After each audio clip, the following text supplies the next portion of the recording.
अस्सलाम वालेकुम, मेरा नाम साकिब राठौर है। नाज़रीन, आज इद्दत में निकाह केस का अहम फैसला अब से कुछ देर बाद सुनाया जाना है, लेकिन पाकिस्तान तहरीक इंसाफ की ख़वातीन जो हैं वो इस वक्त और दीगर कारकुनान इस्लामाबाद के जो जुडिशल कम्प्लेक्स है उसके बाहर मौजूद हैं।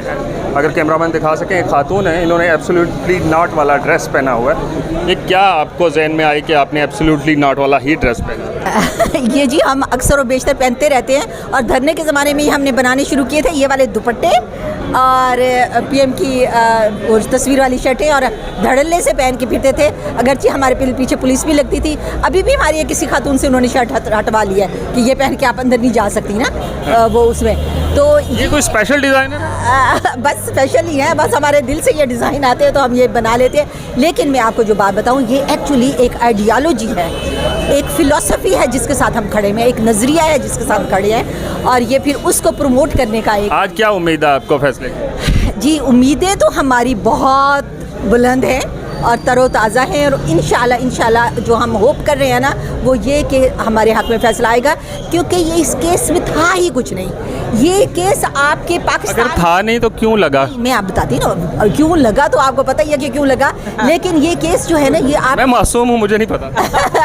अच्छा, देखें ये आपको पता होना चाहिए कि केस इस वजह से ये बना कि उनके पे करप्शन के कोई चार्जेस नहीं थे। उन्होंने पूरी हिस्ट्री खंगाली, एक एक पेज उनकी लाइफ का पलट के देखा, उनको कहीं करप्शन का 1 रुपया नहीं नजर आया।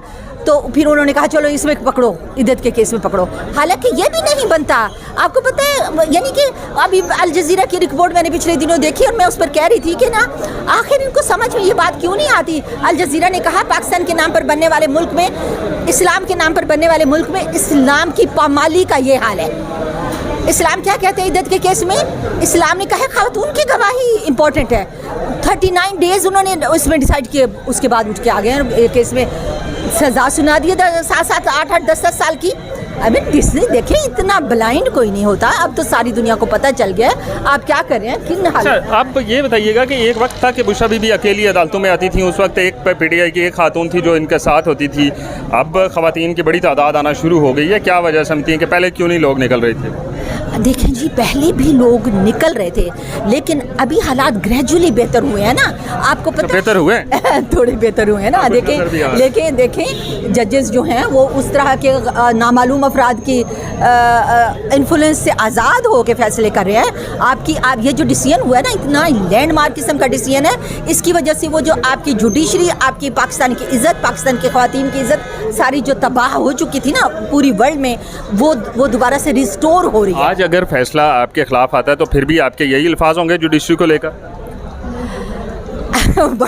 बड़ा वैसे आपने ट्रिकी क्वेश्चन किया है। देखें, मैं ये समझती हूँ, यानी कि मैं अपना ओपिनियन देती हूँ कि ना हक और सच पर मबनी जो भी फैसला होएगा ना वो हम कबूल करेंगे, और इस चीज़ में किसी तरह का बेंट और किसी तरह का टिल्ट है ही नहीं। ये फैसला टोटली एब्सोल्युटली हमारे हक में है। ये फैसला, ये केस बनता ही नहीं था जो इन्होंने बनाया। ये इन पर उल्टा जाके जब ये इसे क्लियर हो जाए तो मैं तो कहती हूँ इन पर एक जो केस इन्होंने बनाया उस पर इन पर मुकदमे दर्ज किए जाएंगे। ये किस वजह से इन्होंने केसेस बनाए? अच्छा, आप ये कह रही हैं कि जी आपके नज़रिए के मुताबिक कि अगर फैसला आया तो उसके अंदर ऊंच नीच होगी, लेकिन क्या आप ये समझती हैं कि हर फैसला आपके हक में आना ज़रूरी है, या उसके ऊपर भी कुछ तहफ़्फ़ुज़ात हैं? जी, मैं बताती हूँ। क्या हर फैसला हमारे ख़िलाफ़ आना जब से हमारे पीएम की हुकूमत गई है वो ज़रूरी था? जो एजेंडा लेके उनके ख़िलाफ़ निकली थी ये हुकूमत और उसके हैंडलर्स, जो एजेंडा लेके निकली थी वही गलत था, वही फॉल्स था, वही अनबिलीवेबली इनकरेक्ट था। तो जब उसका जो रिज़ल्ट आएगा वो भी तो उसी तरह होगा। बिल्कुल ऐसा ही है, बिल्कुल ऐसा ही है। आज ख़वातीन ने जो यहाँ पे ख़वातीन और उसके अलावा जो मर्द हजरात हैं, पाकिस्तान तहरीक इंसाफ यूथ विंग के लोग भी आज बाहर निकले हैं, जो कि एक बड़े अरसे के बाद आए। दीजिए इजाज़त, अल्लाह हाफ़िज़।